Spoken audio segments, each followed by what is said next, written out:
Bom dia a todos. Hoje nós temos um dos famosos discursos de Jesus, no qual a literatura secular sempre se debruçou pela poesia dessa passagem. Essa passagem se encontra em outros livros do Evangelho, só que no Evangelho de Lucas existe essa característica de oposição. Vamos, então, pensar nessas duas oposições que a gente vê. Primeiro a gente vê o contexto, né? O contexto é Jesus falando à sua multidão, mais uma vez. Aonde ele estava, a multidão ia acompanhando. Essa multidão, como o próprio texto nos fala, eram pessoas que estavam desesperadas. Pessoas que não tinham esperança na vida, pessoas que se encontravam marginalizadas, abandonadas, viviam na miséria existencial, na miséria econômica, numa miséria espiritual. Algumas escravas do sistema, outras escravas de doença, outras escravas espirituais de outros seres. Todas se encontravam numa realidade de escravidão. Também ali se encontravam outras pessoas que não estavam numa realidade de escravidão, mas se encontravam às vezes numa realidade de privilégio. A gente sempre lembra, né? Em várias passagens Jesus estava lá passando, os fariseus e os saduceus sempre ali atrás dele, procurando palavras que pudessem pegar a ele numa armadilha, procurando pegar ele para matar ele. Pessoas religiosas de bem, santos, autoridades, procurando o que pudessem pegar Jesus para matá-lo, prendê-lo, humilhá-lo. Mas Jesus era esperto. Ele falava daquilo que estava no coração, ele falava aquilo que estava no coração do próprio Deus. E a multidão se admirava pelas suas palavras. A multidão se admirava pelo poder que saía dele. Esse poder era um poder curativo, curava o corpo, a alma e a mente. Curava também a consciência daquelas pessoas de se encontrarem em uma situação de subjugação, numa situação de humilhação, de exploração. Quando Jesus fala, vocês são filhos de Deus, vocês são amados de Deus, vocês são curados por Deus, aquilo ali dava uma consciência àquelas pessoas que elas não estavam preparadas. Elas se encontravam numa posição tipo, Deus me ama de verdade? Deus me cura de verdade? Deus não me predestinou a uma destruição, a uma miséria? E era o que era dito naquela época. As pessoas passavam por aquilo por questões kármicas, por questões Deus quis. Deus quis assim. E você vai ter que suportar isso sim. Jesus fala, Deus não quer isso. Vocês vivem isso pela dureza do coração da humanidade, do homem. Quando a gente vê que a dureza do coração humano ela toma força, uma força que começa a escravidar, homem escraviza outro homem, ser humano escraviza outro ser humano, de uma lógica de exploração, numa lógica de destruição do outro e da própria humanidade. Jesus para e fala, felizes são os pobres. Pobres aqui no livro de Lucas, ele fala pobres financeiramente, tá? Ele fala pessoas que eram marginalizadas na sociedade, excluídas do convívio de uma sociedade bem vista, de uma hoje que a gente pode chamar de classe média, sociedade do consumo, sociedade de vida digital, uma sociedade onde existe o assalariado. A gente está falando de pessoas que não tinham o que comer, pessoas que viviam situações de degradação do seu próprio corpo, da sua própria existência, doentes, que se consideravam amaldiçoadas por Deus por terem nascido com doenças crônicas, pessoas com problemas mentais, que eram confundidos com problemas espirituais, outros com problemas espirituais também, mas essas pessoas eram excluídas do convívio daquilo que era bom, belo e agradável, daquilo que era socialmente aceitável. E Jesus fala para essa gente infeliz que eles são felizes. Jesus fala para aqueles que passam fome, passam dificuldade da sua vida. A gente fala, passa fome, às vezes não tinha nem onde dormir, moradores de rua. Ele fala, felizes são vocês, pois Deus te dá fartura. Felizes são vocês que choram, pois vão rir. Felizes são aquelas pessoas que passam toda forma de injustiça, pois elas serão fortalecidas em Deus, consoladas em Deus, pois elas não são diferentes de muitas outras que vieram antes. Para essas Deus fala, existe uma saída, existe uma esperança. Jesus vem dar esperança àqueles que não tinham esperança. Hoje a gente fala que muita gente vive em situações abaixo da linha da miséria, em situações de violência, de exploração, de vício. Outras, um pouquinho melhor, passam pela exploração financeira, a uberização do seu trabalho, da sua força de trabalho. Essas pessoas que se encontram na fila do SUS, pessoas que estão dependendo de serviços públicos, graças a Deus pelos serviços públicos, mas são postos para a população da pior maneira possível. Deveriam ser melhor utilizados através de uma consciência política, de uma consciência de prestação de serviço público. Ao contrário, eles querem que cada vez tenha menos. Essas pessoas que dependem de um sistema para sobreviver, se existir algum colapso, qualquer um que seja, são as primeiras a morrer, são as primeiras a serem vítimas de um sistema de exploração e de morte, aonde não se dá esperança desde a sua infância para aquelas pessoas. Afinal, seu destino é nascer, trabalhar e morrer. Você não tem direito a sonhar, você não tem direito a ter esperança, você não tem direito a querer algo mais nesse mundo. Mas Jesus, ele vem e rompe a lógica de exploração desse mundo. Ele fala que através da graça de Deus, essas pessoas podem ser felizes. Elas podem encontrar uma felicidade que transcende uma realidade de morte, de desesperança.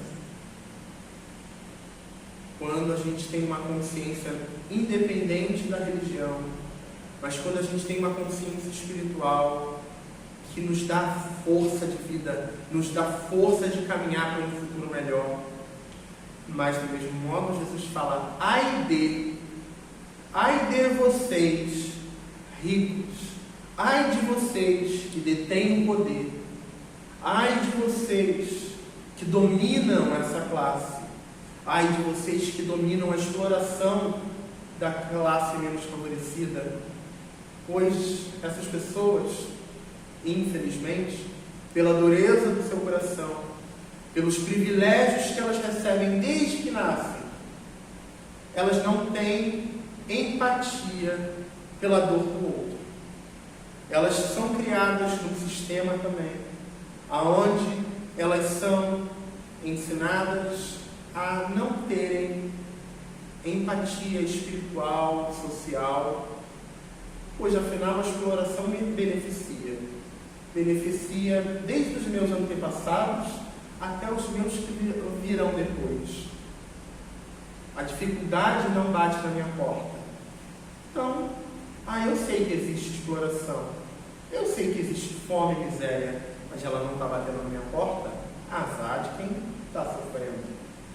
E, infelizmente, essa classe de pessoas, elas já receberam seus benefícios aqui. Elas não têm uma consciência de que algo mais está além disso. Além daquilo que elas podem tocar, experienciar, comer, elas não sentem fome, elas não sentem frio, elas não sentem calor. Elas sentem o benefício do seu berço esplêndido. Ao contrário, se elas puderem fazer que outros mais sofram, eles vão fazer. Ai de vocês que agora estão rindo, debochando, humilhando aqueles que estão abaixo. Essas pessoas já receberam o seu galardão em terra. E eles não querem receber seu galardão na glória. Muitos deles, tanto faz, nem acreditam. Estão apegados a uma existência terrena, estão apegados a uma existência do aqui e do agora. Não me importa o ontem, não me importa o amanhã, só me importa o agora, aonde eu me beneficio. E essa lógica de auto-benefício, de exploração do próximo, é ensinado para todos hoje em dia. Uma sociedade desumanizada, aonde até os pobres também são ensinados a se desumanizar e desumanizar o próximo. Vivemos uma época que a antipatia mútua é algo que a gente está vivendo. Ninguém mais está se preocupando com ninguém. Como diria a Escritura, no final dos tempos, o amor de muitos esfriaria. Hoje, a gente, infelizmente, tem passado por um esfriamento da alma, um esfriamento da beleza da humanidade, o esfriamento da consciência de que somos parte de um planeta que sofre.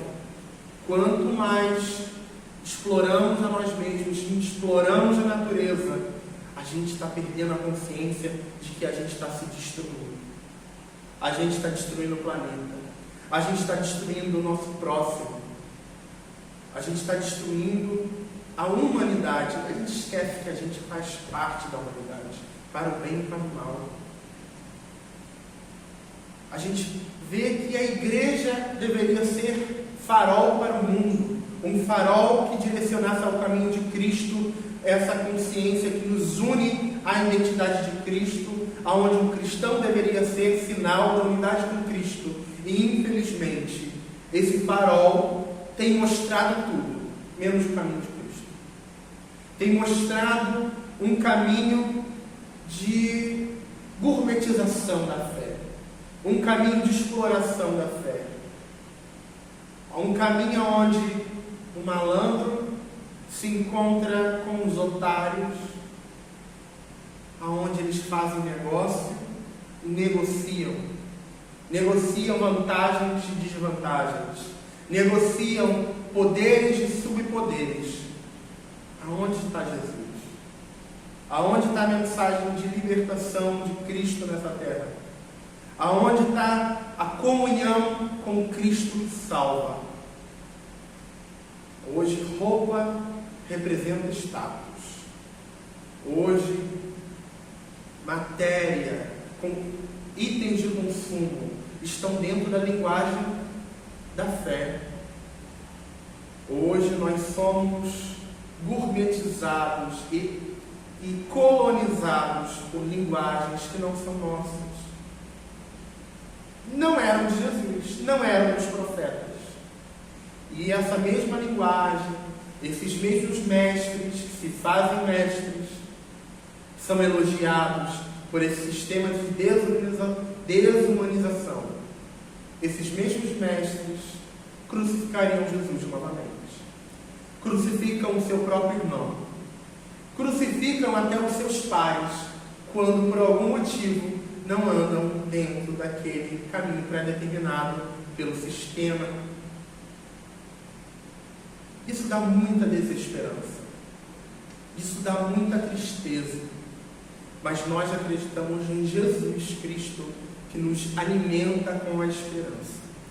Nós acreditamos em Jesus, que nos dá força quando nós caminhamos pela pobreza desse mundo, pela violência desse mundo, pelos vícios desse mundo, que nos alienam de uma realidade muito maior.